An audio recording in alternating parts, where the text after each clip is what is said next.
Y'all, the McGraw Ave season 2 premiere was this weekend, and I went. Y'all want to hear about it? Here it go. It's gonna be the intro to your book review. Right.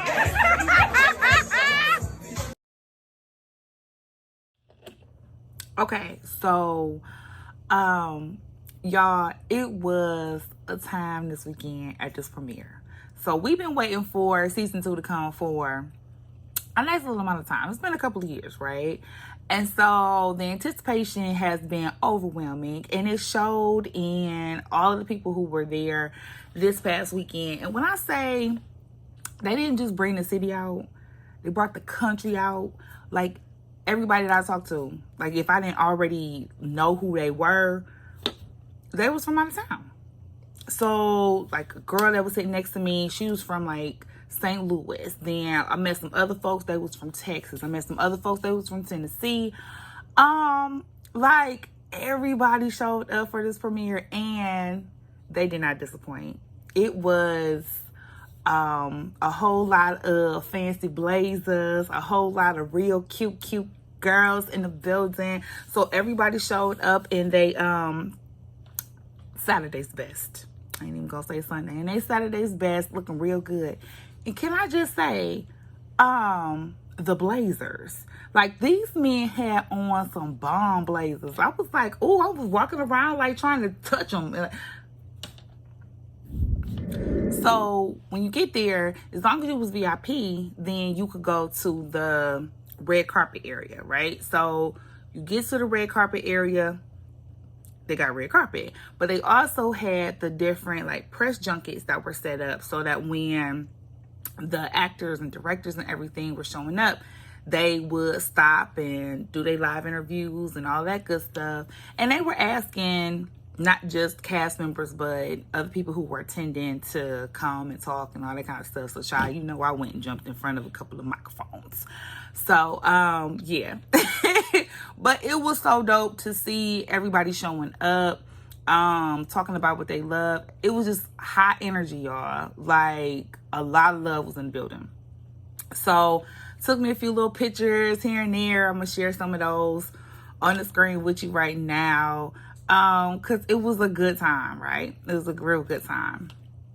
So, now that we have gotten through the red carpet, let's talk about how things went once we got in the theater. So, everything started off with the lights going down, introductions of what we was about to watch, and we saw some previews. So, can I just say that everybody is out here getting to this money. They are working. It's a whole lot of movies that's about to come out. I think we saw previews for about 3 to 4 different movies that were coming. So everybody should be on the lookout for it. I know it's a Christmas movie. And there was a few others. I don't remember off the top of my head. I probably should have took some notes, but I really wasn't planning on doing any type of coverage of the premiere. But I'm still on like a somewhat high from it all. So I was like, man, I'm just going ahead and tell the people about what was going on this past weekend for the McGraw Ave season 2 premiere. So just know that outside of McGraw, y'all got a lot of stuff to look forward to. And there's a lot of stuff that's out there. Like, when you hit Tubi up, when you hit Amazon Prime up, like, the Detroit independent film scene is heavy. So y'all can go ahead and just start watching the stuff now. Boom. So let's talk about McGraw Ave. Before we do that, though, are y'all subscribed to the channel? If not, go ahead and subscribe now and hit the notification bell so that you know every time that Tam Telling Tales uploads a video. Okay, so back to the premiere. So we in there, and they are presenting episode 1 to us, right? So let me just first talk about some of the similarities that I noticed between season 1 and season 2. First things first, they do not waste time with what's going on. Like, it is fast paced. You got to keep up. You got to watch. You got to listen, because they not slowing down for you. You're going to have to know that everything that's happening on the scene matter. So pay close attention. It's always been that way. Season 1 was like that, and season 2 is the same. Another thing about season 2, similar to season 1, is Jock. Jock is the comic relief. Jock is still the hothead. Jock is still probably my favorite because I just get a kiki out of him. And not even because he's trying to be funny, but because he just naturally is funny. Like the stuff that he say, I got a cousin that would say and do the same thing. So that hasn't changed. He definitely is going to be fun to watch on the screen. Another similarity, the tangled webs of deception, right?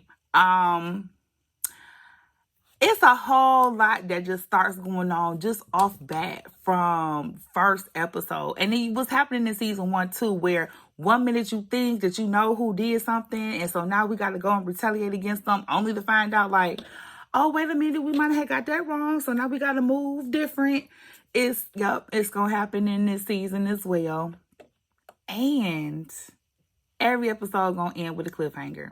The reason I say every episode is because season 2, episode 1 definitely is a cliffhanger. Like everybody in the theater at the end was like, oh, stop. You know what I'm saying? Because we thought that was about to be the end of it, but lo and behold, they gave us episode 2. Thank goodness, because my anxiety has shot through the roof. And luckily, they was able to bring it back down. So, episode 1, cliffhanger. Episode 2 ends with a cliffhanger. Which, when you think about it, that's how they did us in season 1 as well. So, that's definitely going to be the same. Now, some of the differences that I noticed. So, we are going to see a lot of the characters who were mainly secondary in season 1 become primary in season 2. We're going to see a few of them have some more prominent roles in season 2, like right off bat. Folks that was just kind of like peekabooing in season 1, gonna really be some heavy hitters in season 2. Now, we also saw a development of the family dynamic as well. So we already had what was going on with Murder, his dad, his auntie, his cousin, everything. But at the end of season 1, we know that we were being introduced to a whole nother family member, right? So, of course, the question is going to be, well, why are we just not meeting her? And they're going to answer that question for you just right off bat. And when you think back on it, we already kind of know the answer because it's in season 1, but they're going to drive it home come season 2. So that family dynamic is really heavily developed in just the first couple of episodes that I watched. So you guys be on the lookout for that. And actually, when I think about it, a lot of the other like scenarios that were happening on the show are very well developed in season 2 as well.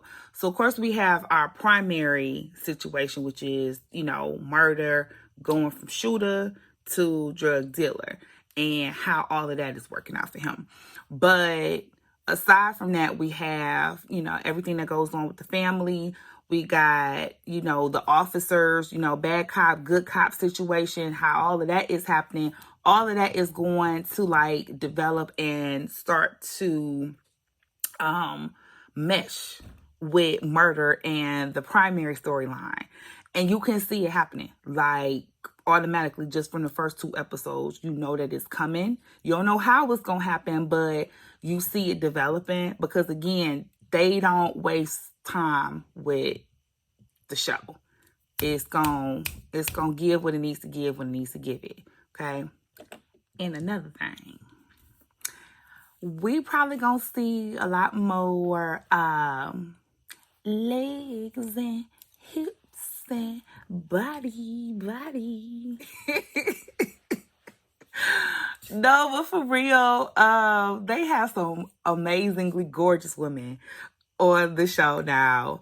Some of the scenes that, get a little steamy are going to,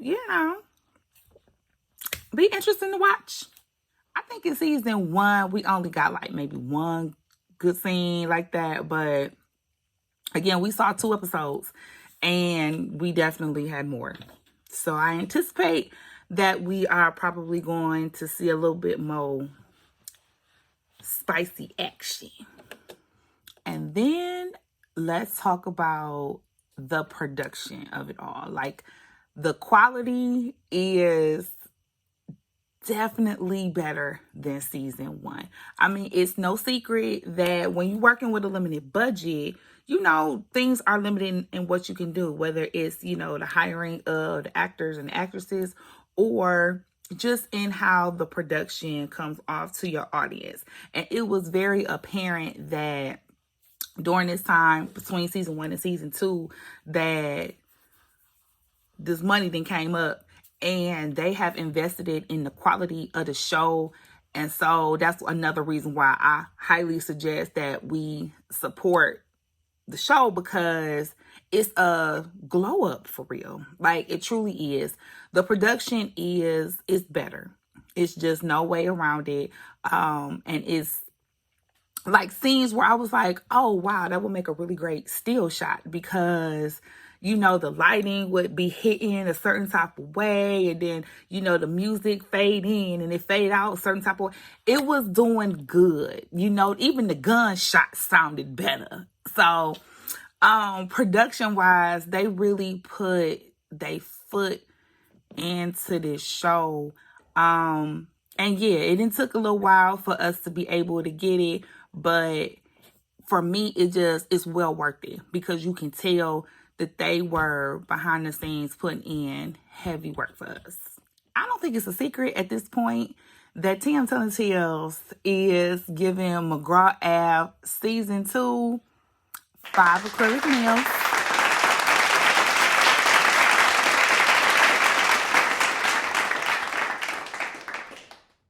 And if you guys have not watched season 1 yet, just go ahead and check that out now, because even though it has not come to the streaming services, the information I was able to get out of a couple of the people there at the premiere was that it'll be on Amazon Prime. They are going to release the episodes 1 per week. And although the date is not available just yet, Murder Pain went live, what was that, Monday, and said that it'll be dropping within the week. So everybody just kind of be on the lookout for it. I would say binge season 1 now, so you can just be ready and prepared for season 2. If you ain't never watched it before, watch season 1 so you can be ready for season 2. Support it. And I'm in like one little scene in it too. So so when y'all watching it and y'all see me, like, I need y'all to come back and be like, I seen you, girl. Don't get it twisted though. It's like a little something. But I was working it out. I was. All right, y'all. So I'm Tim. I'm telling tales. And after y'all are done watching McGraw Ave, read a book.